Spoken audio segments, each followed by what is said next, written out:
Сәлеметсіздер ме оқушылар? Бүгінгі жаңа сабақ 33-ші сабақ, қысқы кеш.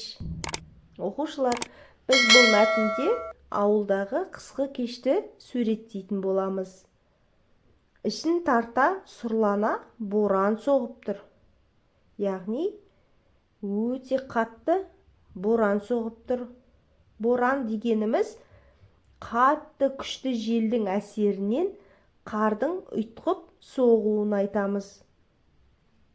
Сол боранда кейбір үйдің терезесінен, кейбір үйдің маңдайшасынан жылтырап электр шамы көрініп тұр. Ал ауыл ақ қарға жамылып, түн құшағына батып, мүлгіп ұйықтап қалған сияқты.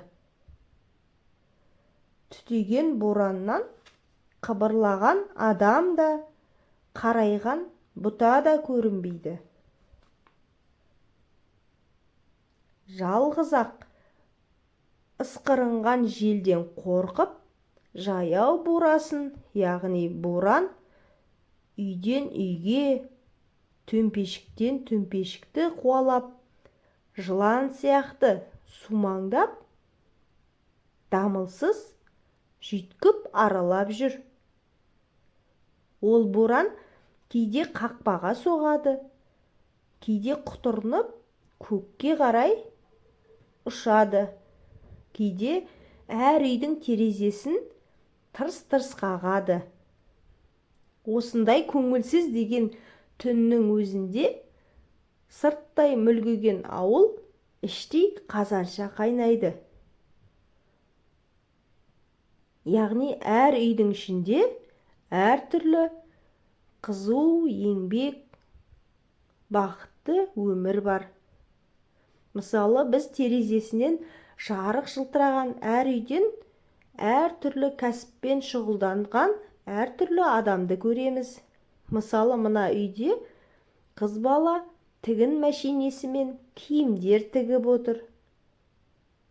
Ал мына бір үйде ер бала дастарханға, мерекелік дастарханға арналған тәттілер, бәліштер пісіріп жатыр.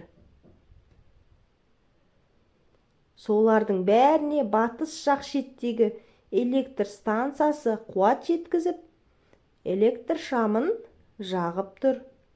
Ол электр шамы біздің денеміздегі барлық мүшелерге бірдей мүлтіксіз қан құйған күшті жүректің моторы сияқты тынымсыз соғып тұр. Оқушылар, сіздерге сабақ түсінікті болды ма? Сіздермен болған суретті әдебиет каналы. Достарымызды шақырып, каналға тіркеліңіздер.